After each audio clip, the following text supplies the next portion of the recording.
More troops are headed to D.C. to support President Trump's federal takeover of the district. Republican governors from Louisiana, Mississippi, Ohio, South Carolina, and West Virginia now sending hundreds more National Guard troops to join the more than 2,000 that are already there. U.S. Attorney General Pam Bondi says more than 460 arrests have been made since the takeover 13 days ago. But D.C. officials say the takeover is unlawful and unnecessary, saying crime is at a 30-year low. The Trump administration says, though, those numbers may have been manipulated. Safest city in the country, Washington, D.C. Our nation's capital seeing over 1,000 arrests since his federal takeover and nearly 2-week stretch without a homicide. So the streets have been stripped of over 100 illegal guns, 6 known gang members among those arrested. Chicago is now top of mind as Trump considers sending in National Guard troops to other cities to crack down on this crime, on all the crime nationwide. And the U.S. Marshals taking our own Alexis McAdams out onto the streets of D.C. for an exclusive look at the ongoing operation there. Yep, she joins us from Washington with a Fox News exclusive. Alexis.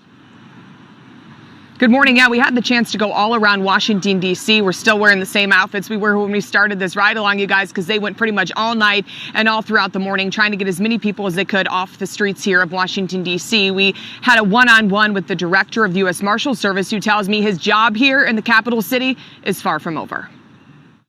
Is it surprising to you that all this crime is happening just steps away from our nation's capital? Yeah, it was very surprising. And that's the reason why President Trump has declared this public safety emergency. Mm-hmm. You know, this is the capital of a nation, right? Of the best nation in the world, Mm-hmm. the strongest nation in the world, the freest nation in the world. Yet we can't walk the streets without getting mugged, raped, and robbed. You know, and that should not be that way.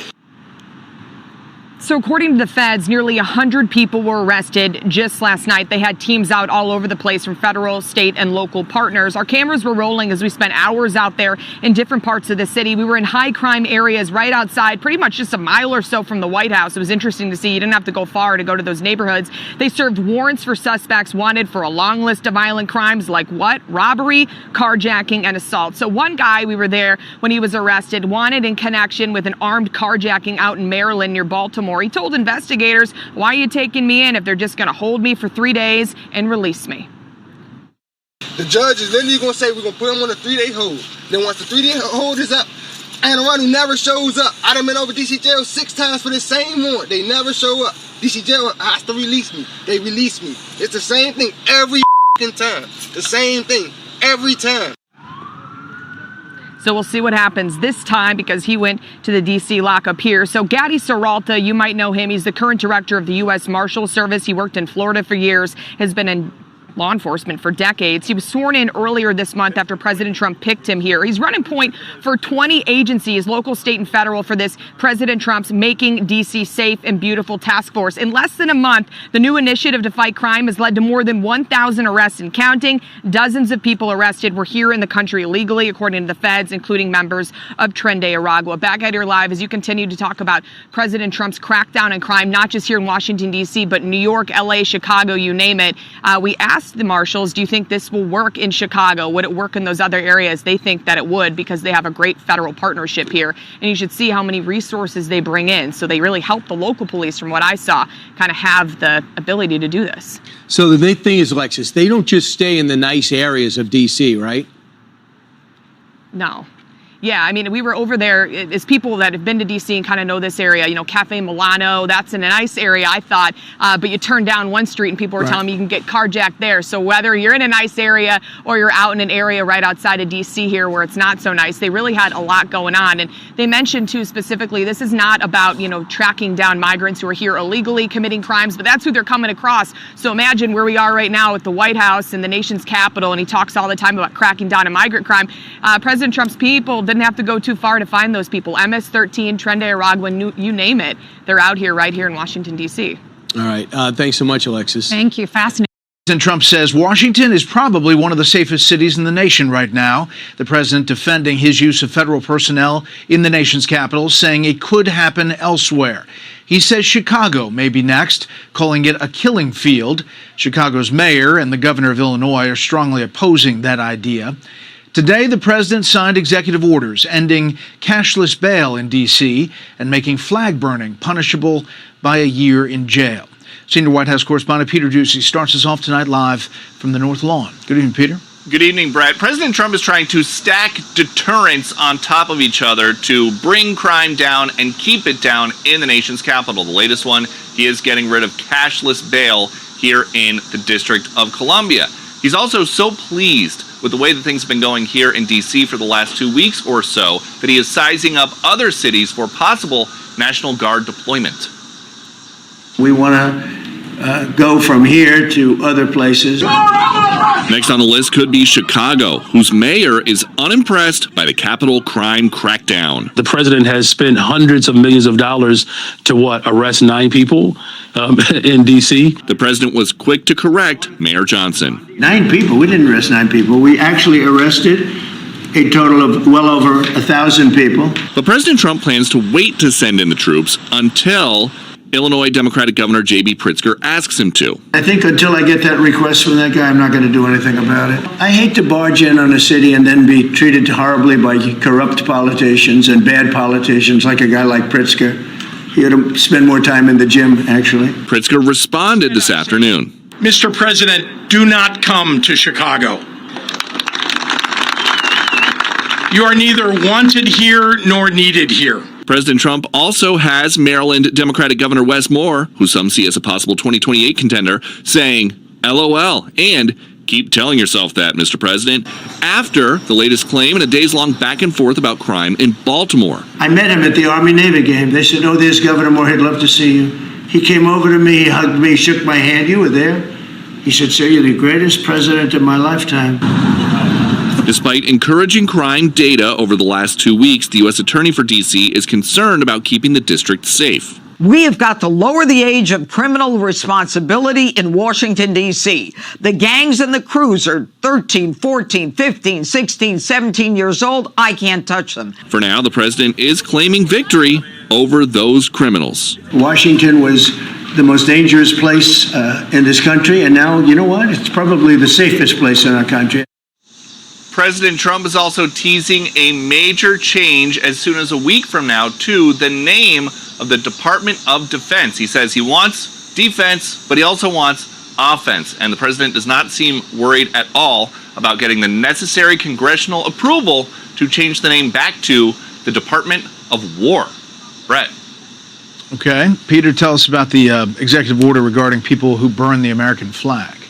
He signed an order that would sentence people who are convicted of burning an American flag to 1 year in jail without the possibility of bail. And he needs a way around Supreme Court rulings, 2 of them, that say that burning an American flag is constitutionally protected free speech. So the EO today is very carefully worded to say that the penalty will be applied to people who burn an American flag and that burning it incites violence. Brett.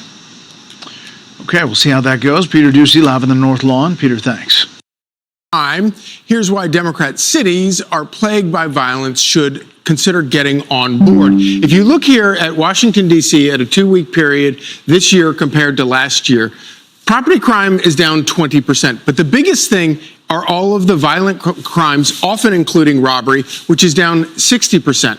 Homicides are down 71% from last year over this exact same period of time. Assaults with a dangerous weapon, down 10%. Yet, if you listen to Democrats, they don't care about those statistics. Again, it's un-American to do something like that. I studied the Holocaust. I helped to build a Holocaust museum. This is what happened in the early days of the Nazi regime in Germany. We're not talking about the nationalization, the militarization of the Guard and militarizing United States cities. We are rejecting the occupation by the military of our cities. Stop attacking our cities to hide your administration's failures.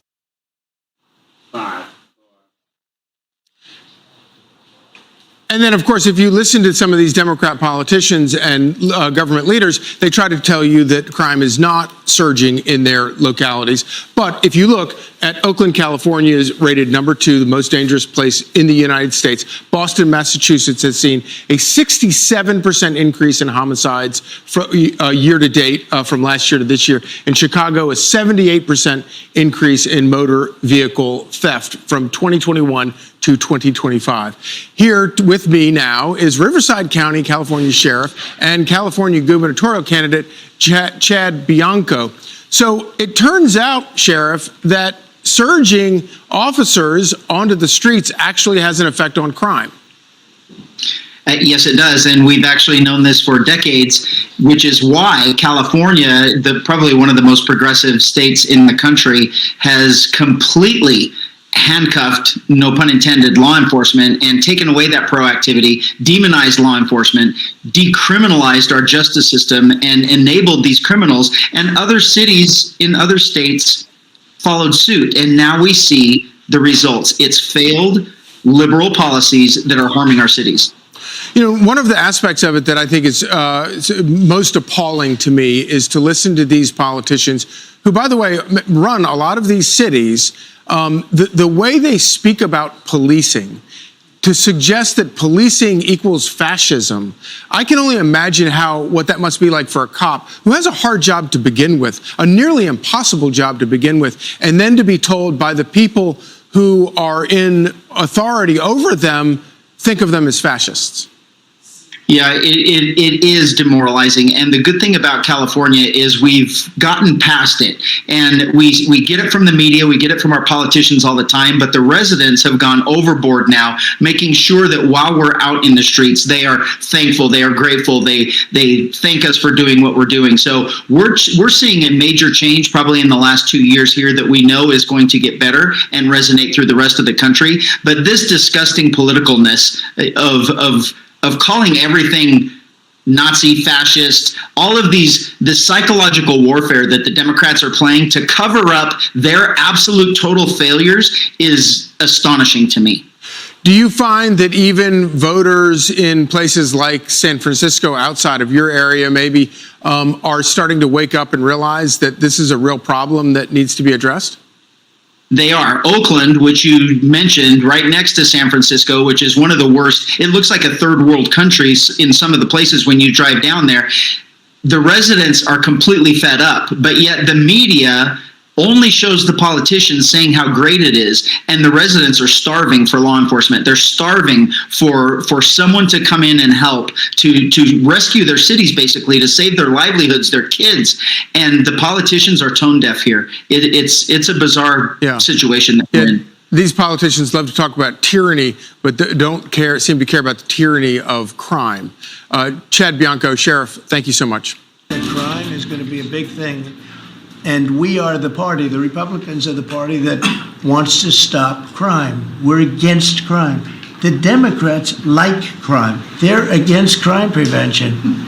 You can't do that. I think it's going to be a big subject for the midterms, and I think the Republicans are going to do really well. Welcome to the Journal Editorial Report. I'm David Asman, in this week for Polls You Go.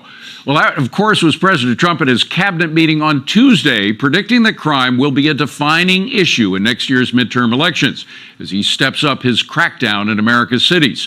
Democrats are scrambling to respond to the president's latest push, with Chicago Mayor Brandon Johnson actually refusing to say this week whether more cops on the streets would make his city safer. Listen. Do you believe that the streets of Chicago would be safer if there were more uniformed police officers on the streets of Chicago? I believe the city of Chicago and cities across America would be safer if we actually had, affordable housing. Let's bring in our panel. Longtime Wall Street Journal editor and columnist Dan Henninger, and columnist Kim Strassel and Jason Riley. Great to see you all. Dan, Mayor Johnson was asked, we should mention, he was being interviewed by kind of a friendly journalist, but he was asked that question 5 times, refusing to answer any time. I'm just wondering if voters in cities that are riddled with crime are going to accept a non-answer like that. That's the question. In Chicago, they may. I think Chicago is in the grip of the public unions, especially the teachers' unions. Mayor Johnson used to work for them. It's hard to see change there. But this really, the Johnson reply defines the problem inside the Democratic Party. He represents the progressive wing of the party. We had a whole series of progressive prosecutors like George Garcon in Los Angeles. Progressives simply will not change course no matter what the reality, especially on an issue like crime. No matter how much crime is being committed, they will not reform. They will not go in another direction, such as hiring more police. Moderate Democrats are willing to consider that, but they don't have any voice inside the Democratic Party. So it should not be that easy for Donald Trump to simply sit there and say the Republican Party is the party that is going to control crime because the Democrats, as he put it, like crime. You would almost get that impression from listening to someone like Mayor Johnson. They're making it easier. Too easy. For President Trump. But I'm wondering how much longer mayors like Johnson and other mayors in red cities are going to be acceptable to the people living in their community. You had a terrific piece this week in the Journal suggesting that residents of dangerous neighborhoods finally have someone in the White House who is listening. Not to say they might all vote for Trump, but there may be an acceptable moderate candidate locally who they'll be voting for instead of these people like Johnson. Absolutely, David. You know, the people who live in these communities, when you talk to them, not talk to the politicians who claim to represent them, not talk to the activists who claim to represent them, but when you actually talk to the people who live in these high crime neighborhoods, crime control is at the top of their agenda. They've been telling pollsters for decades that they want more police. Even during the height of the George Floyd protests, when you went into black communities and asked the residents of those communities about policing, they wanted more and better policing in these neighborhoods. The Johnsons of the world simply are not, as Dan says, he's speaking for the progressive wing of his party. And most of the loudest voices out there opposing what Trump is doing do not live in these high crime neighborhoods. And people keep saying, well, crime overall is down. On average, it is down, but it's still at an elevated level as it has been for decades in some of these large cities. Just because it's down on average doesn't mean it's down in these most dangerous neighborhoods. Well, Kimberly, you did a deep dive on the stats about whether or not, because again, Democrats come back to all this is, no, the crime stats show that crime is coming down. What did your deep dive tell you about those crime stats? Well, it was a deep dive in particular into the D.C. fight that's going on, in which D.C. says, look, we've had these remarkable reductions in violent crime and homicides year over year, in particular from last year at 2024 down from 2023 and again in the first months of this year. But when you look into it, what you may see, and the police union in D.C. makes this case, it's done an investigation, presented it, and said that there has been pressure from senior leaders in the Metropolitan Police Department to downgrade the crimes that they list, meaning, you know, to categorize them as things that do not fall under the serious crimes category to make it look less than it is. There was actually a lawsuit filed against the district about 5 years ago that was recently settled by a sergeant making the same accusation earlier this year. The department put a police commandant on leave and under investigation for this downgrading question. So I think there's real reason to distrust the numbers there. But, you know, David, on your point about mayors, look at Muriel Bowser in D.C. Yeah, you know, she started out by saying this is outrageous, it's terrible. Now she's saying, well, hey, this surge hasn't been that bad. One reason is because the police department welcomed this with open arms. They've been having terrible trouble recruiting because of laws D.C. has passed that make it tough for the police. And they are putting pressure. And so I think, and the people in these districts that Jason talked about are seeing results too. Well, let's hear one of those people, Dan. There was a D.C. resident, particularly vulnerable. Young people, of course, are getting killed, Dan, but so are old people because they've got a target on their back. They're easy targets. Here's what she said. Roll that tape. We need all the protection that we can get in the city because the city is really getting dangerous. A person like me at this age, I have to make sure to come home before sundown. That really resonates. We only got about 20 seconds. Respond to that. David, for 20 years in New York City, when Mayor Giuliani and Bloomberg were mayor, New York was the safest city in the country and the world. It is possible to keep a city safe. We're going to see, once the National Guard leave, whether the politicians in places like D.C. allow the police to do their job and keep women like this safe. Yeah. Well, we're going to leave on that note, but that woman's voice does resonate. You've been briefed by anyone in the administration about these plans? No one in the administration, the president or anybody under him, has called anyone in my administration and me have not called the city of Chicago or anyone else. So it's clear that in secret they're planning this. Well, it's an invasion with U.S. troops if they in fact do that. Deploying in Washington where he has federal control is one thing. But if he sends military forces into a major American city in a state that didn't ask for it, beyond Los Angeles, what do Americans make of that? Well, they should understand that he has other aims other than fighting crime. That's the first thing they should understand. The second is it's an attack on the American people by the President of the United States. Now, he may disagree with a state that didn't vote for him, but should he be sending troops in? No.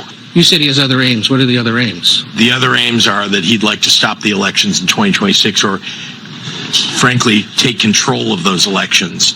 He'll just claim that there's some problem with an election, and then he's got troops on the ground that can take control if, in fact, he's allowed to do this. President Trump doesn't seem to understand is that crime is something normal in Chicago. It's a tradition. We're all criminals here. I'm a criminal. This Wakanda guy is a criminal. This bitch with the white hair, she's black and she lives in Chicago, so she's probably a criminal. Just let us live peacefully in our crime-ridden shithole, okay? We don't want you here. Thank you.